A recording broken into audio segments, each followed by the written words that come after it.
morning, dear students.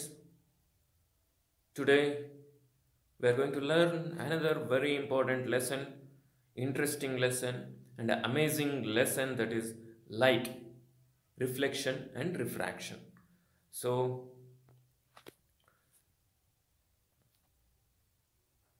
what is light?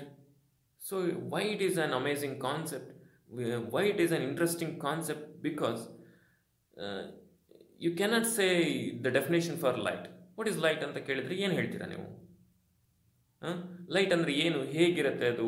ನೋಡೋಕೆ ಕಾಣುತ್ತೆ ಅಷ್ಟೇ, ನಮ್ಗೆ ಲೈಟ್ ಅಂತ ಕಾಣುತ್ತೆ. ಒಂದು ಬಲ್ಬ್ ಹಚ್ಚಿದ್ರೆ ಬಲ್ಬ್ನ ಆನ್ ಮಾಡಿದರೆ ಲೈಟ್ ಬರುತ್ತೆ, ಸೂರ್ಯನ ಬೆಳಕಲ್ಲಿ ಲೈಟ್ ಬರುತ್ತೆ. But what it is actually, ಏನಿದೆ ಅದರೊಳಗಡೆ ಅಂತ ಹೇಳೋದಕ್ಕೆ ನಮ್ಗೆ ಸಾಧ್ಯ ಆಗ್ತಾ ಇಲ್ಲ.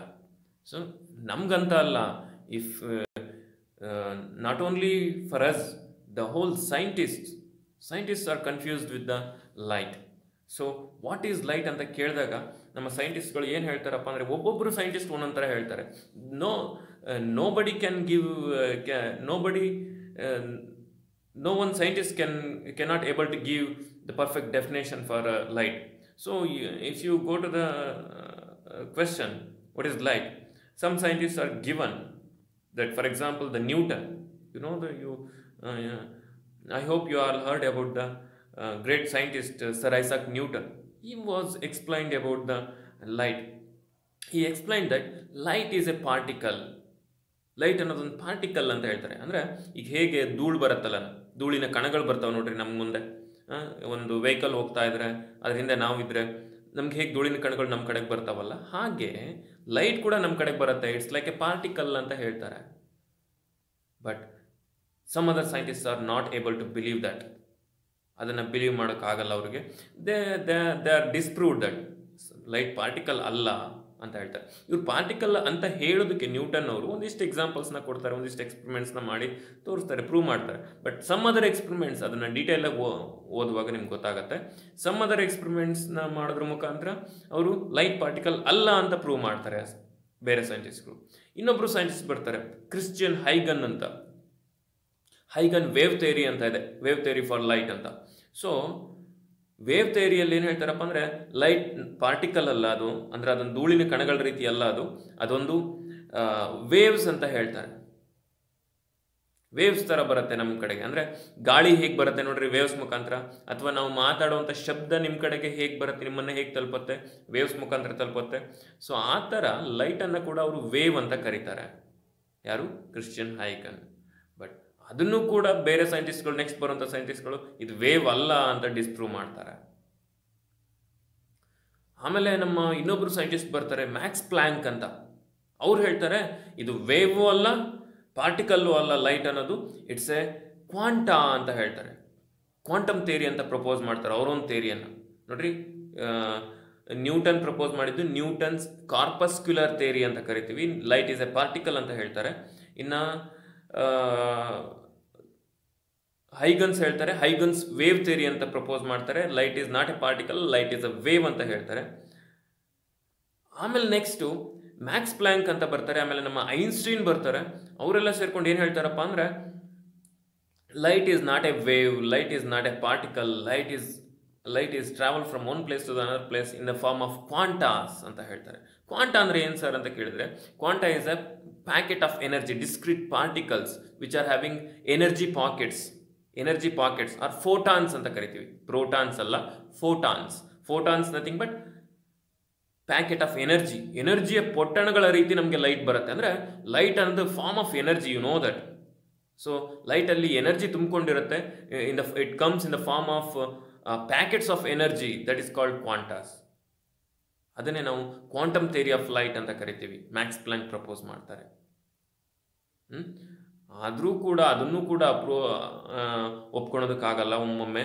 ಸೊ ಹಾಗಾಗಿ we have a complete confusion with the light. ಕೊನೆಗೆ ಎಲ್ಲ ಸೈಂಟಿಸ್ಟ್ಗಳು ಸೇರ್ಕೊಂಡು ಒಂದು ಡಿಸಿಷನ್ಗೆ ಬರ್ತಾರೆ, light is having dual nature of light is having a dual nature ಅಂತ ಅಂದರೆ ಎರಡೂ ಕ್ಯಾರೆಕ್ಟರ್ ಇರುತ್ತೆ ಲೈಟ್ಗೆ ಅಂತ. Dual nature. Sometimes it behaves like a light is a particle as well as it is a wave. Light particle ಹೌದು, wave ಹೌದು. It comes in the form of quantas, ಅದನ್ನು ಒಪ್ಕೊಳ್ತಾರೆ. It's a packet of energy ಅಂತ ಒಪ್ಕೊಳ್ತಾರೆ. ನಮ್ಮ Einstein ಅವರು ಅದನ್ನು prove ಮಾಡ್ತಾರೆ, quantum ಥಿಯರಿಯನ್ನು. Photons ಹೇಗೆ ಕೆಲಸ ಮಾಡುತ್ತೆ, ಫೋಟೋ ಎಲೆಕ್ಟ್ರಿಕ್ ಎಫೆಕ್ಟ್ ಅಂತ ಬರುತ್ತೆ, ಒಂದು ಥಿಯರಿ ಇದೆ, ಫೋಟೋ ಎಲೆಕ್ಟ್ರಿಕ್ ಎಫೆಕ್ಟ್ ಅಂತ ಒಂದು ಕಾನ್ಸೆಪ್ಟ್ ಇದೆ. ಅದನ್ನು ಐನ್ಸ್ಟೀನ್ ಅವರು ಇನ್ವೆಂಟ್ ಮಾಡ್ತಾರೆ, ಪ್ರಪೋಸ್ ಮಾಡ್ತಾರೆ. ಅದಕ್ಕೆ ಅವ್ರಿಗೆ ನೋಬೆಲ್ ಪ್ರೈಸ್ ಕೂಡ ಬರುತ್ತೆ ಐನ್ಸ್ಟೀನ್ ಅವರಿಗೆ. ಫೋಟೋ ಎಲೆಕ್ಟ್ರಿಕ್ ಎಫೆಕ್ಟ್ ಅಂದರೆ ನಾವೀಗ ಏನಪ್ಪ ಫೋಟೋ ಎಲೆಕ್ಟ್ರಿಕ್ ಎಫೆಕ್ಟ್ ಸಿಂಪಲ್ ಆಗಿ ಹೇಳಬೇಕು ಅಂದರೆ ನಾವೀಗ ಸೋಲಾರ್ ಎನರ್ಜಿ ಯೂಸ್ ಮಾಡ್ತೀವಿ ನೋಡ್ರಿ. ಅಂದರೆ ಲೈಟ್ ಎನರ್ಜಿಯನ್ನು ಎಲೆಕ್ಟ್ರಿಕ್ ಎನರ್ಜಿಯಾಗಿ ಕನ್ವರ್ಟ್ ಮಾಡ್ತೀವಲ್ಲ. ಫೋಟೋ ಅಂದರೆ ಲೈಟ್, ಎಲೆಕ್ಟ್ರಿಕ್ ಅಂದರೆ ಎಲೆಕ್ಟ್ರಿಸಿಟಿ. ಸೊ ಲೈಟಿಂದ ನಾವು ಎಲೆಕ್ಟ್ರಿಸಿಟಿನ ಪ್ರೊಡ್ಯೂಸ್ ಮಾಡೋದು. ಅಂದರೆ ಲೈಟಿಂದ ಎಲೆಕ್ಟ್ರಿಕ್ ಎನರ್ಜಿ ಬಂತು ಅಂದರೆ ಆ ಲೈಟಲ್ಲಿ ಎನರ್ಜಿ ಇದೆ ಅಂತ, ಹಾಗಾದರೆ ಅದು ಪ್ಯಾಕೆಟ್ ಆಫ್ ಎನರ್ಜಿ ಅಂತ ನಮಗೆ ಗೊತ್ತಾಗುತ್ತೆ. ಸೊ ಆ ಫೋಟೋ ಎಲೆಕ್ಟ್ರಿಕ್ ಎಫೆಕ್ಟ್ ಅನ್ನುವಂಥ ಒಂದು ಫಿನಾಮಿನನ್ನ ನಮ್ಮ ಐನ್ಸ್ಟೀನ್ ಅವರು ಇನ್ವೆಂಟ್ ಮಾಡ್ತಾರೆ. ಟೋಟಲ್ ಆಗಿ ಫೈನಲ್ ಡಿಸಿಷನ್ಗೆ ಏನು ಬರ್ತಾರೆ ಅಂತ ಅಂದರೆ light is a dual nature. ಲೈಟ್ಗೆ ಡ್ಯುಯಲ್ ನೇಚರ್ ಇದೆ. Light behaves like a particle and also behaves like a wave. Dual nature ಕೇಳಿದಿರಲ್ವ, ಎರಡೆರಡು ಕ್ಯಾರೆಕ್ಟರ್ ಇರುತ್ತೆ. ಕೆಲವೊಬ್ರಿಗೆ ನೋಡ್ರಿ ಎರಡೆರಡು ಕ್ಯಾರೆಕ್ಟರ್ ಇರುತ್ತೆ. ನೀವು ಆಪ್ತಮಿತ್ರ ಪಿಕ್ಚರ್ ನೋಡಿದ್ರೆ ಅದರಲ್ಲಿ ಆ ಮೂವಿಯಲ್ಲಿ ಹೇಳ್ತಾರೆ ವಿಷ್ಣುವರ್ಧನ್ ಅವರು, Ganga sometimes behaves like A Ganga and sometimes behaves like Nagavalli ಅಂತ. ಅಂದರೆ that is called dual character, dual nature. ಹಾಗೆ ಲೈಟ್ಗೂ ಕೂಡ ಡ್ಯುಯಲ್ ನೇಚರ್ ಇರುತ್ತೆ. ಸೊ ಇಂಥ ಒಂದು ಇಂಟ್ರೆಸ್ಟಿಂಗ್ ಕ್ಯಾರೆಕ್ಟರ್ ಇರುವಂಥ ಲೈಟ್ನ ಕ್ಯಾರೆಕ್ಟರ್ಸ್ನ ನಾವು ಈ ಲೆಸನಲ್ಲಿ ಓದ್ತೀವಿ. ಸೊ ಲೈಟ್ಗೆ ಸಾಕಷ್ಟು ಕ್ಯಾರೆಕ್ಟರ್ ಇದೆ. ರಿಫ್ಲೆಕ್ಷನ್, ರಿಫ್ರಾಕ್ಷನ್, ಪೋಲರೈಸೇಷನ್, ಇಂಟರ್ಫರೆನ್ಸ್ ಅಂತ ಎಲ್ಲ ಬೇರೆ ಬೇರೆ ಕ್ಯಾರೆಕ್ಟರ್ಸ್ಗಳಿದ್ದಾವೆ. ಅದರಲ್ಲಿ ನಿಮಗೆ ಈ ಲೆಸನಲ್ಲಿ 2 ಇಂಪಾರ್ಟೆಂಟ್ ಕ್ಯಾರೆಕ್ಟರ್ಸ್ ಆಫ್ ದ ಲೈಟ್ನ ಓದ್ತೀವಿ ನಾವು. ಒಂದು ರಿಫ್ಲೆಕ್ಷನ್ ಮತ್ತು refraction. Very interesting. And you have to understood every concept in that. You can if you want to completely understand the reflection and refraction and light with the basic characters of the light. So let us start with the basic characters of the light. After that we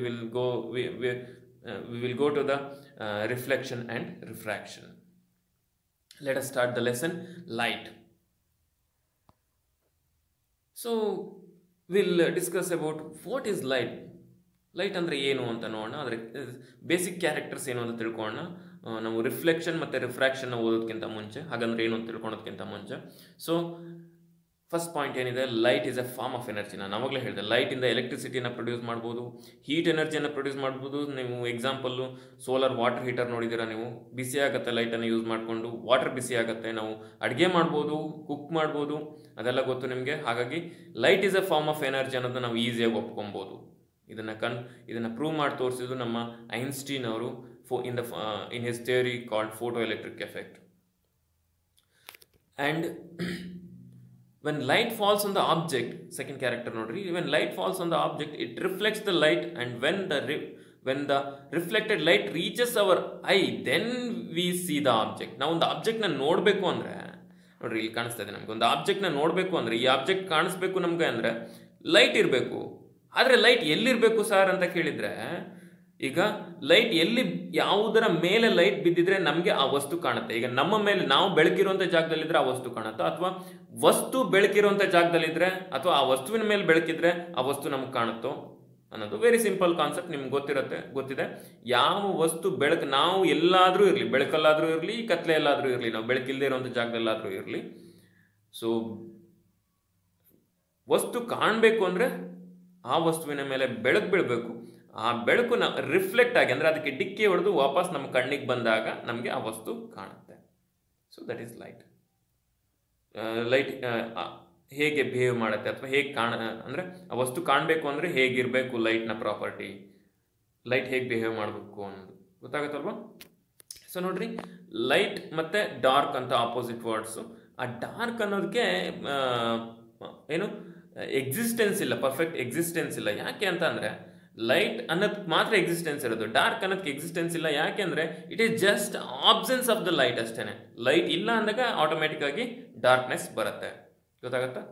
so dark, ನಾವು ಹಾಗಾಗಿ ಎಲ್ಲ ಲೆಸನ್ಸಲ್ಲೂ, ಎಲ್ಲ ಕ್ಲಾಸಲ್ಲೂ light ಅನ್ನುವಂಥ ಲೆಸನ್ನ ಓದ್ತೀವಿ ಹೊರತು dark ಅನ್ನುವಂಥ lesson ಓದಲ್ಲ. Because there is no perfect existence for darkness, it's just absence of the light. So ಹಾಗಾಗಿ ನಾವು ಡಾರ್ಕ್ ಬಗ್ಗೆ ತಲೆ ಕೆಡಿಸ್ಕೊಳ್ಳೋ ಹಾಗೆ ಇಲ್ಲ. So light always travel in a straight line. You know that. ಲೈಟ್ನ ನಾವು ಒಂದು ಟಾರ್ಚನ್ನು ಪಾಸ್ ಮಾಡಿದರೆ ಲೈಟ್ ಹೇಗೆ ಸ್ಟ್ರೈಟ್ ಲೈನಲ್ಲಿ ಪಾಸ್ ಆಗುತ್ತೆ ನೋಡ್ರಿ. ಇಲ್ಲಿ ಲೈಟ್ ಹೇಗೆ ಪಾಸ್ ಆಗ್ತಾ ಇದೆ, ಸ್ಟ್ರೈಟ್ ಲೈನಲ್ಲಿ ಪಾಸ್ ಆಗ್ತಾ ಇದೆ. Light is always travel in a straight line. ಹಾಂ, ಹೀಗೆ ಹೋಗಲ್ಲ ಲೈಟ್ ಯಾವಾಗಲೂ, ಗಾಳಿ ಹೋದಂಗೆ ಹೋಗಲ್ಲ, ಶಬ್ದ ಹೋದಂಗೆ ಹೋಗಲ್ಲ. ಲೈಟ್ ಆಲ್ವೇಸ್, ಲೈಟ್ ರೇಸ್ಗಳು ಯಾವಾಗಲೂ ಸ್ಟ್ರೈಟ್ ಲೈನ್ಸಲ್ಲಿರುತ್ತೆ ಹೀಗೆ. So this is rays of light. Rays of light travel in a straight line. ಗೊತ್ತಾಗ್ತಿದೆಯಾ?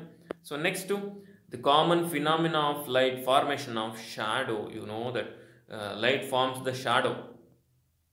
Light ಏನು ಫಾರ್ಮೇಷನ್ ಮಾಡುತ್ತೆ? ಶಾಡೋ ಫಾರ್ಮೇಷನ್ ಮಾಡುತ್ತೆ, ಅಂದರೆ ನೆರಳನ್ನು ಪ್ರೊಡ್ಯೂಸ್ ಮಾಡುತ್ತೆ. ಯಾವಾಗ ನಾವು ಲೈಟ್ ರೇಸ್ನ ನಾವು ಬ್ರೇಕ್ ಮಾಡಿದಾಗ, ಅಂದರೆ ಅಡ್ಡ ನಿಂತ್ಕೊಂಡಾಗ ಅದರ ನಮ್ಮ ಶಾಡೋಸು ಫಾರ್ಮೇಷನ್ ಆಗುತ್ತೆ. Formation of images by the mirror lens. Light ಯಾವಾಗಲೂ ಇಮೇಜಸ್ನ ಫಾರ್ಮೇಷನ್ ಮಾಡುತ್ತೆ ಮಿರರಲ್ಲಿ ಮತ್ತು ಲೆನ್ಸ್ಗಳಲ್ಲಿ. ಸೊ ಮಿರರ್ಸ್ ಅಂದರೆ ಏನು, ಲೆನ್ಸ್ ಅಂದರೆ ಏನು ಅಂತ ಓದ್ತೀವಿ ನಾವು. Bending of light by A medium.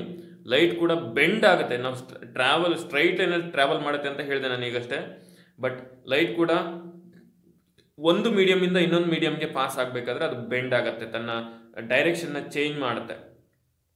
So ಅದ್ರ ಬಗ್ಗೆನೂ ಓದೋಣ ನಾವು. Twinkling stars. ಸೊ ಅಂದರೆ ಸ್ಟಾರ್ಸ್ಗಳು ಹೊಳಿತವೆ. ಯಾಕೆ ಹೊಳಿತವೆ ಅನ್ನೋದು ಕೂಡ ಈ ಲೈಟ್ ಫಿನಾಮಿನಾ ಇಂದಾನೆ ನಾವು ತಿಳ್ಕೊಬೋದು. ಫಾರ್ಮೇಷನ್ ಆಫ್ ರೈನ್ಬೋ, ಅಂದರೆ ಕಾಮನ್ ಬಿಲ್ ಫಾರ್ಮೇಷನ್ ಆಗುತ್ತೆ. ಅದು ಯಾಕೆ ಫಾರ್ಮೇಷನ್ ಆಗುತ್ತೆ ಅನ್ನೋದು ಕೂಡ ಇದೊಂದು ಲೈಟ್ ಫಿನಾಮಿನಾನೇ. ಅದನ್ನು ನಾವು ಓದ್ತಾ ಹೋಗ್ತೀವಿ ಈ ಲೆಸನ್ನಲ್ಲಿ. ಗೊತ್ತಾಗ್ತಿದೆಯಾ? So this is about primary information, introduction about the light. So you know that, ನಾನು ಈಗಷ್ಟೇ ಹೇಳಿದೆ, ಲೈಟ್ ಏನಾಗುತ್ತೆ, ಮಿರರ್ಗೆ ಡಿಕ್ಕಿ ಹೊಡೆದು ರಿಫ್ಲೆಕ್ಷನ್ ಆಗುತ್ತೆ. ಇದ್ರ ಬಗ್ಗೆ ಓದ್ತೀವಿ. ಆಮೇಲೆ ಲೈಟ್ ಬೆಂಡ್ ಆಗುತ್ತೆ. ನೋಡ್ರಿ, ಇಲ್ಲಿ ನೋಡ್ರಿ, ಒಂದು ಪೈಪ್ ನೋಡ್ರಿ ಹೇಗೆ ಕಾಣುತ್ತೆ, ಬೆಂಡ್ ಆಗಿರೋ ಹಾಗೆ ಕಾಣುತ್ತೆ. ಈ ಚಿತ್ರದಲ್ಲಿ ಎಷ್ಟು ಚೆನ್ನಾಗಿ ಕಾಣಿಸ್ತಾ ಇದೆ ನೋಡ್ರಿ. ನೀವು ಇದನ್ನ ಮನೆಗಳಲ್ಲಿ ಮಾಡಿ ನೋಡ್ಬೋದು. ಲೈಟ್ ಏನಾಗ್ತಾ ಇದೆ, ಬೆಂಡ್ ಆಗ್ತಾ ಇದೆ. ಬೆಂಡ್ ಆಗಿದೆ ಅಂತ ಗೊತ್ತಾಗುತ್ತೆ. ನೋಡ್ರಿ, ಪೈಪು ಒಂದು ಸ್ಟ್ರಾ ಹಾಕಿದ್ದಾರೆ ಆ ವಾಟರ್ ಒಳಗಡೆ, ಅದು ಕಟ್ ಆಗದ ಹಾಗೆ ಕಾಣುತ್ತೆ ಅಲ್ವಾ? ಸೊ ಯಾಕೆ ಅಂದರೆ ಬೆಂಡ್ ಆಗಿದೆ ಲೈಟಲ್ಲಿ. ಅಂದರೆ ಇಲ್ಲಿರೋದು ಏರ್ ಮೀಡಿಯಮು, ಇಲ್ಲಿರೋದು ವಾಟರ್ ಮೀಡಿಯಮ್. ಒಂದು ಮೀಡಿಯಮಿಂದ ಇನ್ನೊಂದು ಮೀಡಿಯಮ್ಗೆ ಲೈಟ್ ಎಂಟರ್ ಆಗಬೇಕಾದ್ರೆ ಬೆಂಡ್ ಆಗುತ್ತೆ. ಇನ್ನು ಬ್ಯೂಟಿಫುಲ್ ಫಿನಾಮಿನಾ ನೀವು ನೋಡಿದಿರ, ಕಾಮನ್ ಬಿಲ್ಲು. ಇದು ಕೂಡ ಒಂದು ಲೈಟ್ ಫಿನಾಮಿನಾನ. ಇದ್ರ ಬಗ್ಗೆ ನಾವು ಓದ್ತೀವಿ ಆಮೇಲೆ. ಎಷ್ಟು ಬ್ಯೂಟಿಫುಲ್ ಕಾಮನ್ ಬಿಲ್ಲು ಫಾರ್ಮೇಷನ್ ಆಗಿದೆ ನೋಡ್ರಿ ಇಲ್ಲಿ. ಯಾಕೆ ಫಾರ್ಮೇಷನ್ ಆಗುತ್ತೆ, ಅದು ಹೇಗೆ ಫಾರ್ಮೇಷನ್ ಆಗುತ್ತೆ, ಫಾರ್ಮೇಷನ್ ಆಗೋದಕ್ಕೆ ಏನು ಕಾರಣಗಳು ಅನ್ನೋದನ್ನ ನಾವು ಓದ್ತಾ ಹೋಗ್ತೀವಿ ಮುಂದೆ. And you know that white light, ಇದನ್ನು ನ್ಯೂಟನ್ ಅವರು ಇನ್ವೆಂಟ್ ಮಾಡ್ತಾರೆ. ನಮ್ಮ ಐಸಾಕ್ ನ್ಯೂಟನ್ ಅವರು ಕಲರ್ಫುಲ್ ಲೈಟ್, ವೈಟ್ ಲೈಟಲ್ಲಿ 7 ಕಲರ್ಸ್ ಇರುತ್ತೆ. ವಿಬ್ಗಯರ್ ಅಂತ 7 ಕಲರ್ಸ್ ಇರುತ್ತೆ. Violet, indigo, blue, green, yellow, orange, red ಅಂತ ವಿಬ್ಗಯರ್ ಅನ್ನುವಂಥ ಕಲರ್ಸ್ ಇರುತ್ತೆ. 7 ಕಲರ್ಸ್ ಇರುತ್ತೆ. ಒಂದು ವೈಟ್ ಲೈಟಲ್ಲಿ 7 ಕಲರ್ಸು ಸೇರ್ಕೊಂಡಿರುತ್ತೆ. ಆದರೆ ನಮ್ಗೆ ಕಾಣಲ್ಲ. ಅದನ್ನು ನಾವು ಯಾವಾಗ ನೋಡ್ಬೋದು, ಆ ಕಲರ್ನ ನಾವು ಡಿವೈಡ್ ಮಾಡ್ಬೋದು. ಯಾವಾಗ ಅಂದರೆ ಒಂದು ಕಾಮನ್ ಬಿಲ್ಲಲ್ಲಿ ರೈನ್ಬೋ ಅಲ್ಲಿ ನೋಡ್ಬೋದು. ಇನ್ನು ಪ್ರಿಸಮ್ ಅಂತ ಬರುತ್ತೆ, ಗ್ಲಾಸ್ ಪ್ರಿಸಮ್, ಅದ್ರ ಮುಖಾಂತರ ಲೈಟ್ನ ಪಾಸ್ ಮಾಡಿದಾಗ ನಾವು 7 ಕಲರ್ಸ್ನ ನೋಡಬಹುದು. ಸೊ ಹಾಗಾದರೆ ಫಸ್ಟ್ ನಾವು ರಿಫ್ಲೆಕ್ಷನ್ ಬಗ್ಗೆ ತಿಳ್ಕೊಳ್ಳೋಣ. ಅದಾದಮೇಲೆ ರಿಫ್ರಾಕ್ಷನ್ ಬಗ್ಗೆ ತಿಳ್ಕೊಳ್ಳೋಣ. ಎಲ್ಲಿ ರಿಫ್ಲೆಕ್ಷನ್ ಆಗುತ್ತೆ, ಹೇಗೆ ರಿಫ್ಲೆಕ್ಷನ್ ಆಗುತ್ತೆ, ಮತ್ತು ಹೇಗೆ ರಿಫ್ರಾಕ್ಷನ್ ಆಗುತ್ತೆ ಅನ್ನೋದನ್ನ ತಿಳ್ಕೊಳ್ಳೋಣ. First we will discuss about the reflection. What is reflection? Reflection ಅಂದರೆ ಏನು? Very simple. ರಿಫ್ಲೆಕ್ಷನ್ ಅಂದರೆ ಏನಪ್ಪ ಅಂದರೆ, ನೀವೊಂದು ಟೆನ್ನಿಸ್ ಬಾಲನ್ನು ತಗೊಂಡು ಗೋಡೆ ಹೊಡಿತೀರ. ಬಾಲ್ನ ಏನಾಗುತ್ತೆ, ಬಾಲು ಒಂದು ಗೋಡೆ ಇದೆ ನಿಮ್ಮ ಮುಂದೆ, ಗೋಡೆಗೆ ಬಾಲ್ನ ಹೊಡಿತೀರ ಟೆನ್ನಿಸ್ ಬಾಲ್ ತಗೊಂಡು. ಏನಾಗುತ್ತೆ, ಬಾಲು ಡಿಕ್ಕಿ ಹೊಡೆದು ವಾಪಸ್ ನಿಮ್ಮ ಕಡೆಗೆ ಬರುತ್ತೆ ಅಲ್ವಾ? ಆಮೇಲೆ ನೀವು ಓರೆಯಾಗಿ ನಿಂತ್ಕೊಂಡು ಒಂದು ಸೈಡಲ್ಲಿ ನಿಂತ್ಕೊಂಡು ಗೋಡೆಗೆ ಅದೇ ಬಾಲ್ನ ಹೊಡೆದ್ರೆ ನಿಮ್ಮ ಕಡೆಗೆ ಬರುತ್ತಾ? ಬರಲ್ಲ. ಅದು ಇನ್ನೊಂದು ಡೈರೆಕ್ಷನ್, ಗೋಡೆಗೆ ಡಿಕ್ಕಿ ಹೊಡೆದು ಇನ್ನೊಂದು ಡೈರೆಕ್ಷನಲ್ಲಿ ಹೋಗುತ್ತೆ. ಸೊ ಆ ಡಿಕ್ಕಿ ಹೊಡೆದು ವಾಪಸ್ ಬರುವಂಥದ್ದು ಅಥವಾ ವಾಪಸ್ ಹೋಗುವಂಥದ್ದು, ಇನ್ನೊಂದು ಡೈರೆಕ್ಷನ್, ತನ್ನ ಡೈರೆಕ್ಷನ್ ಚೇಂಜ್ ಮಾಡಿ ಬೇರೆ ಡೈರೆಕ್ಷನಲ್ಲಿ ಹೋಗುವಂಥದ್ದನ್ನೇ ನಾವು ಏನಂತ ಕರಿತೀವಿ, ರಿಫ್ಲೆಕ್ಷನ್ ಅಂತ ಕರಿತೀವಿ.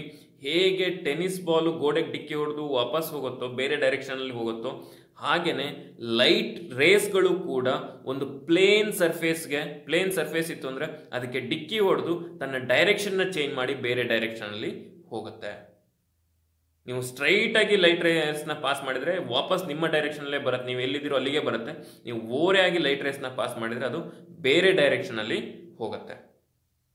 ಗೊತ್ತಾಗತ್ತಾ? ಅದು ಯಾವ ಡೈರೆಕ್ಷನಲ್ಲಿ ಹೋಗುತ್ತೆ, ಹೇಗೆ ಹೋಗುತ್ತೆ ಅನ್ನೋದನ್ನೆಲ್ಲ ಓದ್ತಾ ಹೋಗ್ತೀವಿ ನಾವು. ಇಲ್ಲಿ ನೋಡ್ರಿ, ಒಂದು ಲೈಟ್ ರೇಸ್ನ ಇಲ್ಲಿ ಪಾಸ್ ಮಾಡಿದರೆ ಅದು ಯಾವ ಡೈರೆಕ್ಷನಲ್ಲಿ ಹೋಗಿದೆ, ಮತ್ತೆ ಈ ಡೈರೆಕ್ಷನಲ್ಲಿ ಬಂದಿದೆ. ಇದು ಪ್ಲೇನ್ ಮಿರರ್, ಕೆಳಗಡೆ ಇರೋದು ಮಿರರು. ಅದೇನಾಗಿದೆ, ಇದು ಮಿರರು.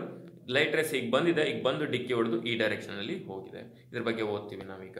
ಸೊ ಅದಕ್ಕಿಂತ ಮುಂಚೆ, what is reflection of light? So definition for reflection of light is when light falls on highly polished, ನಾನು ಪ್ಲೇನ್ ಸರ್ಫೇಸ್ ಅಂತ ಹೇಳಿದ್ನಲ್ಲ ಅದು. when light falls on a highly polished surface like mirror, most of the light is sent back into the same medium. ಆ light ಏನಾಗುತ್ತೆ, ವಾಪಸ್ ಬರುತ್ತೆ, sent back into the same medium. This process is called reflection of light. Reflect back. ಗೊತ್ತಾಗತ್ತಾ? So this is called reflection of light. Take down the question, what is reflection of light? ಅರ್ಥ ಆಗ್ತಿದೆ ಅಲ್ವಾ ನಾನು ಏನು ಹೇಳ್ತಾ ಇದ್ದೀನಿ ಅಂತ? What is reflection of light?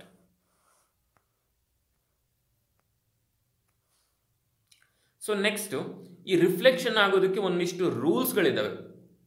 ಯಾವ ಥರ ರಿಫ್ಲೆಕ್ಷನ್ ಆಗುತ್ತೆ, ಹೇಗೆ ರಿಫ್ಲೆಕ್ಷನ್ ಆಗಬೇಕು, ಹೀಗೇನೆ ರಿಫ್ಲೆಕ್ಷನ್ ಆಗತ್ತೆ ಅಂತ ಒಂದಿಷ್ಟು ರೂಲ್ಸ್ಗಳಿದ್ದಾವೆ. ಅದನ್ನು ಲಾಸ್ ಆಫ್ ರಿಫ್ಲೆಕ್ಷನ್ ಅಂತ ಕರಿತೀವಿ ನಾವು.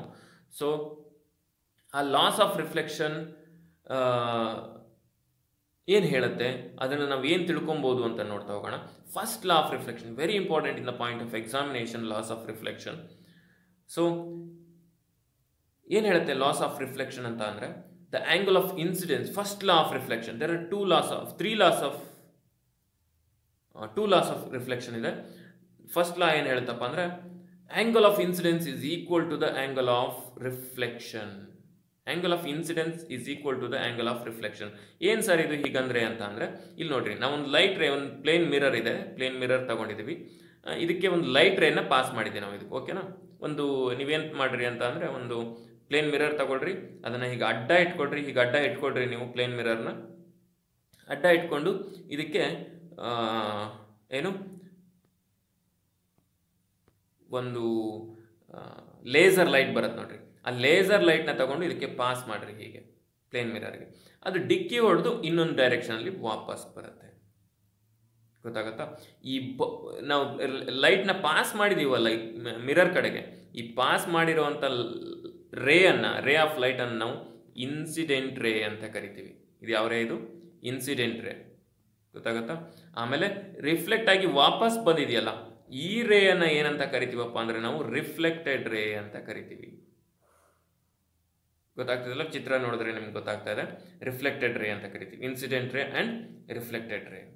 ಸೊ ಇದರ ನಡುವೆ ಕರೆಕ್ಟಾಗಿ ನಾವು ಈ ಪ್ಲೇನ್ ಮಿರರ್ಗೆ ಕರೆಕ್ಟಾಗಿ ನಾವೇನು ಮಾಡಬೇಕಪ್ಪ ಅಂತ ಅಂದರೆ, ಪ್ಲೇನ್ ಮಿರರ್ಗೆ ಏನು ಮಾಡಬೇಕು ನಾವು ಅಂತ ಅಂದರೆ,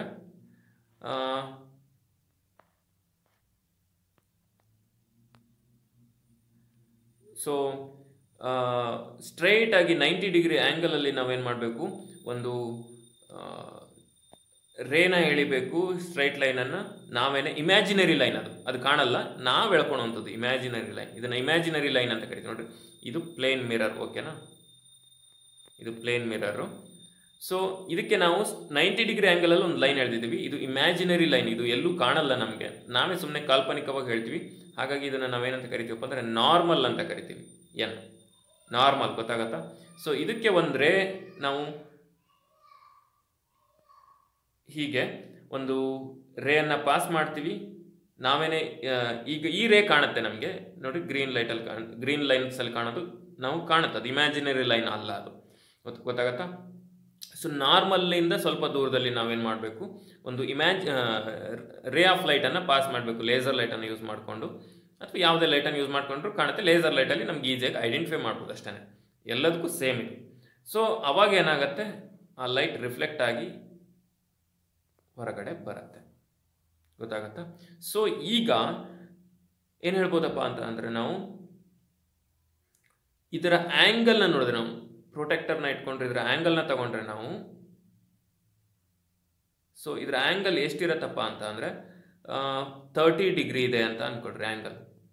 so this is called angle of incidence. ಇದು ಇನ್ಸಿಡೆಂಟ್ ರೇ ಅಲ್ವಾ, ಇದು ಇನ್ಸಿಡೆಂಟ್ ರೇ, ಇದು ರಿಫ್ಲೆಕ್ಟೆಡ್ ರೇ ಅಂತ ಕರಿತೀವಿ ಇದನ್ನು. ಇದು ರಿಫ್ಲೆಕ್ಟೆಡ್ ರೇ, ಅದು ಇನ್ಸಿಡೆಂಟ್ ರೇ. So angle of incidence is 30 degree ಆಗಿತ್ತು ಅಂದರೆ, ಇದು 30 ಡಿಗ್ರಿ. ಈ ನಾರ್ಮಲ್ಗೂ ಮತ್ತು ಇನ್ಸಿಡೆಂಟ್ ರೇಗೂ ಆ್ಯಂಗಲ್ ಎಷ್ಟಿದೆ? 30 ಡಿಗ್ರಿ ಇದೆ. ಇತ್ತು ಅಂತಂದರೆ ರಿಫ್ಲೆಕ್ಟೆಡ್ ರೇಗೂ ಮತ್ತು ನಾರ್ಮಲ್ಗೂ ಕೂಡ ಆ್ಯಂಗಲ್ ಎಷ್ಟಿರತ್ತಪ್ಪ ಅಂತ ಅಂದರೆ 30 ಡಿಗ್ರಿ ಇರುತ್ತೆ. ಸೊ ಇದು angle of reflection. Angle of reflection 30 degree, angle of incidence ಕೂಡ 30 ಡಿಗ್ರಿ ಇರುತ್ತೆ. ಗೊತ್ತಾಗತ್ತಾ? So this is the first law of reflection. ಅರ್ಥ ಆಗ್ತಿದೆ ಅಲ್ವಾ? ಫಸ್ಟ್ ಲಾ ಆಫ್ ರಿಫ್ಲೆಕ್ಷನ್ ಏನು ಹೇಳುತ್ತೆ ನೋಡೋಣ. ಫಸ್ಟ್ ಲಾ ಆಫ್ ರಿಫ್ಲೆಕ್ಷನ್ ಈಗ ನಾನು ಇಲ್ಲಿ ತನಕ ಹೇಳಿದ್ ಗೊತ್ತಾಗಿದೆ ಅಲ್ವಾ? This is first law of reflection. First law of reflection ಏನು ಹೇಳುತ್ತೆ ನೋಡ್ರಿ, angle of incidence equal to the angle of reflection. ಗೊತ್ತಾಗ್ತಿದೆ ಅಲ್ವಾ? ಇನ್ನ ಸೆಕೆಂಡ್ ಲಾ ನೋಡ್ರಿ, ಇನ್ಸಿಡೆಂಟ್ ರೇ ಅಂದ್ರೆ ಇದು ಅಂಡ್ ದ ರಿಫ್ಲೆಕ್ಟೆಡ್ ರೇ ಅಂದ್ರೆ ಇದು and the normal to the mirror ಅಂದ್ರೆ ಇದು. At the point of incidence all lies in the same plane ಅಂದ್ರೆ ಎಲ್ಲವೂ ಕೂಡ ಒಂದೇ ಪ್ಲೇನ್ ಅಲ್ಲಿ ಇರುತ್ತೆ, ಒಂದೇ ಲೆವೆಲ್. ಇದು ಪ್ಲೇನ್ ಅಂದ್ರೆ ಹೀಗೆ, ನಾನು ಚಿತ್ರದಲ್ಲಿ ತೋರಿಸೋ ಸ್ವಲ್ಪ ಕಷ್ಟ ಆಗುತ್ತೆ. ನನ್ನ ಲೆವೆಲ್ ನೋಡ್ರಿ ಇದೇ ತರನೇ, ಅಂದ್ರೆ ಹೀಗೇನೆ ನನ್ನ ಕಣ್ ಕಡೆಗೆ ನೋಡ್ರಿ, ಕಣ್ಣೇನೆ ಮಿರರ್ ಅಂತ ಅನ್ಕೊಳ್ರಿ ನಂದು. ಸೊ ಕಣ್ ಕಡೆಗೆ ಈ ಕಡೆಯಿಂದ ಇನ್ಸಿಡೆಂಟ್ ರೇ ಬಂದಿದೆ, ಈ ಕಡೆಯಿಂದ ರಿಫ್ಲೆಕ್ಟೆಡ್ ರೇ ಹೋಗಿದೆ. ಗೊತ್ತಾಗತ್ತಾ? So all are at same plane. Incident ray ಇಲ್ಲಿರೋದು, ರಿಫ್ಲೆಕ್ಟೆಡ್ ರೇ ಇಲ್ಲಿರೋದು ಆಗಲ್ಲ ನೋಡ್ರಿ. ಇದು ಸೇಮ್ ಪ್ಲೇನ್, ಇಲ್ಲೊಂದು ಪ್ಲೇನ್ ಆಗುತ್ತೆ, ಇಲ್ಲೊಂದು ಪ್ಲೇನ್ ಆಗುತ್ತೆ, ಸೇಮ್ ಪ್ಲೇನ್ ಅಲ್ಲ. ನಾನು ಹೇಳೋದು ಅರ್ಥ ಆಗ್ತಿದೆಯೋ ಇಲ್ವೋ ಗೊತ್ತಾಗ್ತಿಲ್ಲ ನನಗೆ. ಅರ್ಥ ಆಗ್ತಿದೆ ಅಂತ ನಾನು ಅನ್ಕೊಂತೀನಿ. ಸೊ ಇನ್ಸಿಡೆಂಟ್ ರೇ ಇಲ್ಲಿ ಬಂದು ರಿಫ್ಲೆಕ್ಟೆಡ್ ರೇ ಇಲ್ಲಿ ಹೋದ್ರೆ ಅದು ಸೇಮ್ ಪ್ಲೇನ್ ಅಲ್ಲ. ಇಲ್ಲೇನೆ ಇನ್ಸಿಡೆಂಟ್ ರೇ ಬಂದು ಈ ಕಡೆನೇ ರಿಫ್ಲೆಕ್ಟೆಡ್ ರೇ ಹೋದ್ರೆ ಅಂದ್ರೆ ಸೇಮ್ ಪ್ಲೇನ್ ಅಲ್ಲಿ ಹೋಗುತ್ತೆ. ಅದು ಲಾ, ಅದು ಗೊತ್ತಾಗತ್ತಾ? ಹೋಗುತ್ತೆ. ಆ ಥರ ಆಗಲ್ಲ ಅಂತ, ಬೇರೆ ಬೇರೆ ಪ್ಲೇನ್ ಅಲ್ಲಿ ಆಗಲ್ಲ ಅಂತ ನಾನು ಹೇಳ್ತಾ ಇದ್ದೀನಿ. ಗೊತ್ತಾಗ್ತಿದೆ ಅಲ್ವಾ? ಸೊ ಸೆಕೆಂಡ್ ಲಾ ಏನ್ ಹೇಳುತ್ತಪ್ಪ ಅಂದ್ರೆ, the incident ray, the reflected ray and the normal to the mirror at the point of incidence all lies in the same plane. ಎಲ್ಲವೂ ಸೇಮ್ ಪ್ಲೇನ್ ಅಲ್ಲೇ ಇರುತ್ತೆ. So that is second law of reflection of light. ಅರ್ಥ ಆಗ್ತಿದೆ ಅಲ್ವಾ? First law ಮತ್ತೆ second law very important. So ಅರ್ಥ ಆಗಿದೆ ಅಂತ ಅನ್ಕೊಂತೀನಿ. So take down the question. State the laws of reflection of light. State the laws of reflection of light. So this is laws of reflection of light. In the next class, how image is formed. How image is formed in the mirror. Mirror ಅಲ್ಲಿ image ಹೇಗೆ form ಆಗುತ್ತೆ, ಅದರ image ನೋಡಿದ್ರಲ್ಲ ನೀವು, ಕನ್ನಡಿ ಮುಂದೆ ನಿಮ್ಮ ಚಿತ್ರ ಕಾಣುತ್ತೆ, ಕನ್ನಡಿಯ ಒಳಗೆ ನಿಮ್ಮ ಚಿತ್ರ ಕಾಣುತ್ತೆ, ಅದರ ಕ್ಯಾರೆಕ್ಟರ್ಸ್ ಏನೇನು, ಹೇಗೆ ಇಮೇಜ್ ಫಾರ್ಮ್ ಆಗುತ್ತೆ, ಅದರ ಇಮೇಜ್ನ ಕ್ಯಾರೆಕ್ಟರ್ ಏನೇನು ಆಗಿರುತ್ತೆ ಅಂತ ಎಲ್ಲ ನಾವು ನೆಕ್ಸ್ಟ್ ಕ್ಲಾಸಲ್ಲಿ ನೋಡೋಣ. So how image is formed in the mirror and then we will discuss about the types of mirror ಎಲ್ಲ ಬರುತ್ತೆ, ಅದ್ರ ಬಗ್ಗೆ ನಾವು ಓದ್ತಾ ಹೋಗೋಣ. Are you understood today's lesson? I hope you all understood today's lesson. So you just complete your homeworks and if you are having any doubts regarding today's lesson, you can raise your question in your groups. We will answer for that. Thank you.